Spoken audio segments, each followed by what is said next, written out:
Welcome back to America Together Radio. Today we're introducing a new term that connects many of the ideas we've been discussing over the last several weeks. The public grid. Exactly.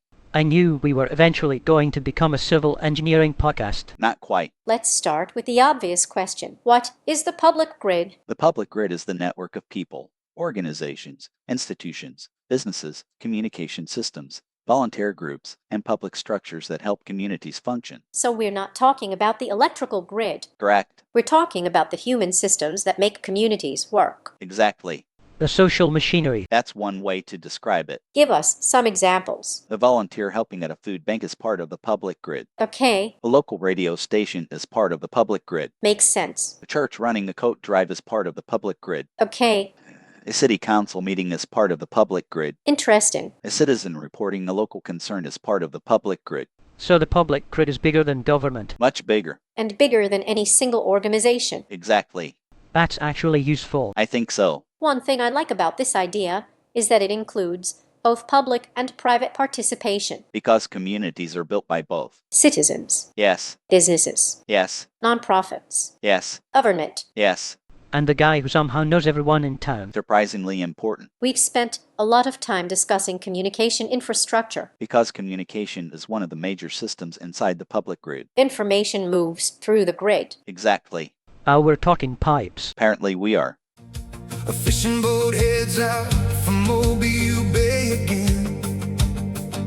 The factory's home. The class. You're listening to America Together Radio. County lines. Coffee brewing, screen door swing. Another day begins again. A truck rolls down to. Let's talk about public grid health. Good topic. What makes a public grid healthy? Strong communication, active participation, reliable information, volunteer engagement, community trust, knowledge preservation. Many of the concepts we've already discussed. Exactly. So we've been building toward this definition the whole time. More or less. Can the public grid weaken? Absolutely. How? Poor communication, civic stagnation, loss of institutional knowledge, lack of participation, information bottlenecks. Broken pipes. If you want to continue the metaphor, yes. Can citizens strengthen the public grid? Every day. How? Volunteer, communicate, share information, participate in projects, attend meetings, help neighbors, support local institutions.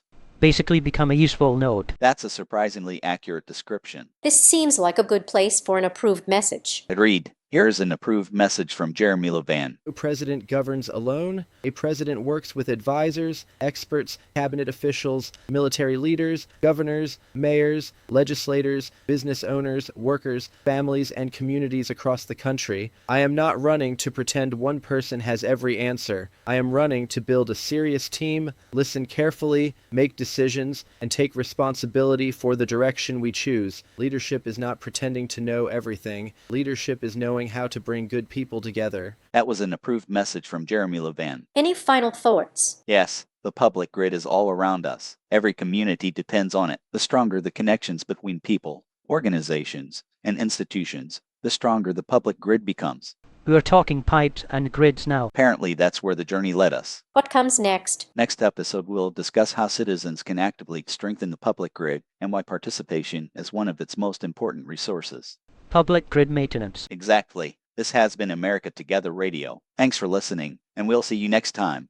Coffee brewing, screen door swing. Another day begins again. A truck rolls down a two-lane road.